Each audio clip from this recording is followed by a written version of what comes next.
Now, as the circle of peace expands, I believe that a real path towards a genuine peace with our Palestinian neighbors can finally be achieved. 2023년 9월 이스라엘 네타냐후 총리는 유엔 연설에서 사우디아라비아와 역사적인 평화협정의 막바지 단계에 이르렀다고 발표합니다. 이는 1979년 이집트를 시작으로 1994년 요르단, 2020년 바레인 아랍에미리트와 협정 이후 네 번째 협정이자 중동 국가 중 일곱 번째 국가에 해당합니다. 그리고 네타냐후 총리는 사우디와 관계 개선은 팔레스타인을 포함한 중동 국가와의 진정한 평화라고 자찬했습니다. 하지만 한 가지 난항에 빠졌습니다. 모하메드 빈 살만 왕세자는 폭스뉴스와의 인터뷰에서 이스라엘과의 지속적인 회담으로 가까워지고 있지만 우리에게 팔레스타인 문제는 매우 중요하며 정상화를 위해선 그 부분을 해결해야 한다고 밝혔습니다. 그리고 블링컨 미국 국무장관은 이스라엘 국무위원회 회의에 참석해 사우디와 이스라엘 사이의 외교 관계를 정상화하는데 시간이 걸리고 있지만 미국이 이 문제에서 중대한 역할을 하고 있다고 강조하기도 했습니다. 바이든 대통령은 두 국가의 평화협정이 현재 사우디와 소원해진 관계를 바꿔줄 기회로 미국에게도 유익하다고 밝혔습니다. 팔레스타인 문제에 있어서 이스라엘의 변화를 촉구하는 이런 반응은 사우디가 처음은 아닙니다. 1979년 중동 국가 중 처음으로 이스라엘과 평화협정을 맺었던 당시 아나르 사다트 이집트 대통령은 중동 평화의 기본 틀에는 팔레스타인 서안지구와 가자지구를 인정하는 유엔 안보리 결의안 242호를 이스라엘이 인정하는 데 있다고 밝혔습니다. 1994년 요르단이 이스라엘과 평화협정을 맺을 때에도 2020년 바레인과 아랍에미리트 평화협정 때에도 모두 중동 국가들은 팔레스타인의 지지와 이스라엘의 양보를 촉구하는 모습들을 보여왔습니다. 카타르는 팔레스타인에 매년 3억 6천만 달러의 직접적인 재정 지원을 하는 미국 동맹국 중 하나입니다. 그렇다면 왜 미국의 동맹국들을 포함한 모든 중동 국가들은 팔레스타인의 편에 서 있는 걸까?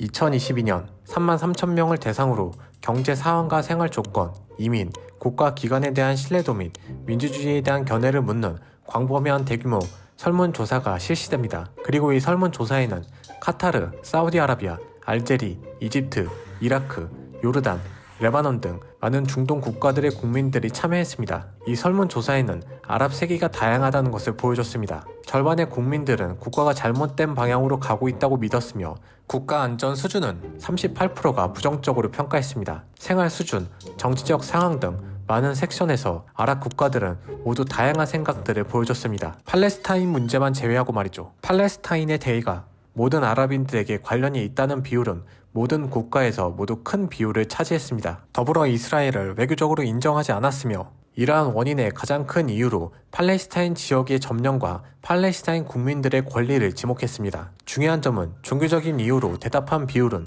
단 5%에 불과했다는 점이었습니다. 아랍 세계 관점에서 이스라엘 팔레스타인 분쟁은 유대교와 무슬림 분쟁이 아닌 유대인과 아랍인의 분쟁으로 보는 시각이 굉장히 높았습니다. 중동에서 대표적인 종파적 갈등을 겪고 있는 사우디아라비아와 이란 사이에서 거의 유일하게 같은 목소리를 내는 것도 팔레스타인의 안정화이며 이러한 설문조사의 결과와 동일합니다. 그렇다면 아랍 국가들은 이스라엘의 멸망을 바라고 있을까? 최근 사우디아라비아의 빈 살만 왕세자는 지속되는 분쟁의 해결 방안으로 이스라엘이 1967년 채택된 유엔 결의안 242호에 따라 설정된 팔레스타인의 영토를 인정하는 것부터 시작되어야 한다고 주장하고 있습니다. 유엔 결의안 242호는 1948년부터 지속적으로 이어지는 팔레스타인 지역의 분쟁을 해결하기 위해 제정되었으며 현재 국제적으로 팔레스타인 영토 인정을 받는 가자지구와 서안지구, 동예루살렘과 이스라엘 영토로 인정받는 서예루살렘과 그 지역들을 나누기 위한 결의안으로 당시 만장일치로 통과하면서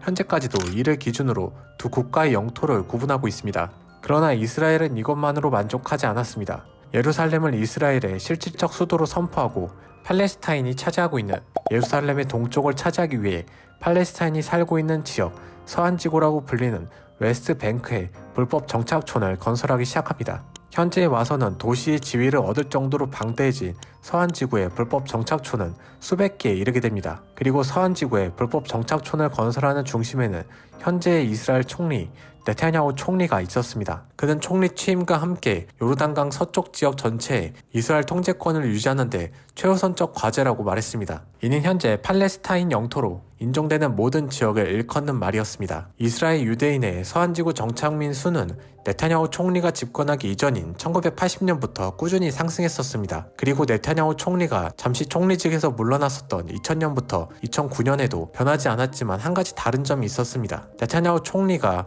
1996년부터 지속적으로 이어왔던 서한지구의 불법 정착촌 수는 국제사회의 압박과 에호드 올메르트 총리의 집권이 이어지면서 아예 건설되지 않거나 오히려 철거되는 모습들을 보여왔습니다. 이는 네타냐후 총리가 다시 집권을 시작한 이후로도 초기에 잠깐 동안 유지되었습니다. 그리고 서한지구의 불법 정착촌 건설이 잠시 주춤해진 이 기간 동안 이스라엘과 국경을 접하고 있는 이집트, 레바논, 요르단 세 국가에서 팔레스타인 무장 단체인 하마스에 대한 비우호적 견해가 증가했던 시기이기도 합니다. 심지어 팔레스타인 지역 내에서조차 하마스에 대한 부정적 견해가 상승했던 시기였습니다. 2020년 팔레스타인 서한지구 국민들의 65%는 1967년 국경에 기반한 영구적인 이국가 해법을 받아들여야 한다는 주장에 지지를 보내고 있으며 이는 가자지구에서도 지지받는 해법 중 하나이기도 합니다. 아랍연맹은 외무장관 회담에서 이스라엘이 국제적 의무를 다하고 팔레스타인 국민들이 생존 가능한 국가를 제공하는 두 국가 해결책에 복귀할 것을 촉구했습니다. 중동 국가들은 팔레스타인을 지지하지만 정확하게 말해서 대다수는 두 국가의 공존과 중재를 바라고 있습니다. 유엔 국제형사재판소에서는 전쟁 범죄를 정의하는 몇 가지 설명이 있습니다. 그 중에는 점령국이 자국의 민간인 주민의 일부를 직접적 또는 간접적으로 점령 지역으로 이주시키거나 피점령지 주민의 전부 또는 일부를 피점령지 내 또는 밖으로 추방시키거나 이주시키는 행위를 전쟁 범죄로 명시하고 있습니다. 현재 국제법상 동예루살렘과 서한지구는 팔레스타인 영토로 인정받고 있지만 2023년 기준 이스라엘의 불법 정착촌은 팔레스타인 영토의 60%를 차지하고 있습니다. 그리고 이스라엘은 불법 정착촌 건설을 위해 기존에 살고 있는 팔레스타인들을 무력으로 진압하고 있으며 이러한 모습이 담긴 영상은 이미 공공연하게 공유되고 있습니다. 이는 유엔에서 정한 명백한 전쟁 범죄 행위입니다. 2022년 10월 유엔 조사위원회는 이스라엘 서한지구 정착촌을 국제법에 따라 불법이라고 판단했습니다. 1993년 이루어진 임시자치 협약에 관한 원칙 선언에서 이스라엘과 팔레스타인은 서로를 국가로 인정하며 이스라엘군의 철수와 팔레스타인과 이스라엘의 경제 협력 등을 담은 4개의 보석서가 체결되었습니다. 그리고 원칙 선언이라는 공식 명칭에서도 알 수 있듯이 오슬로 협정은 완결 형태가 아닌 논의의 시작이었습니다. 평화를 위한 시작에 불과했죠. 이후 1994년, 1995년 매년 세부 협정을 위해 이스라엘 대표와 팔레스타인 대표는 미국과 함께 만났습니다. 하지만 1995년 11월 협상의 중심점이었던 라빈 총리가 유대 광신주의자에 의해 피살되면서 협상은 지지부진해졌고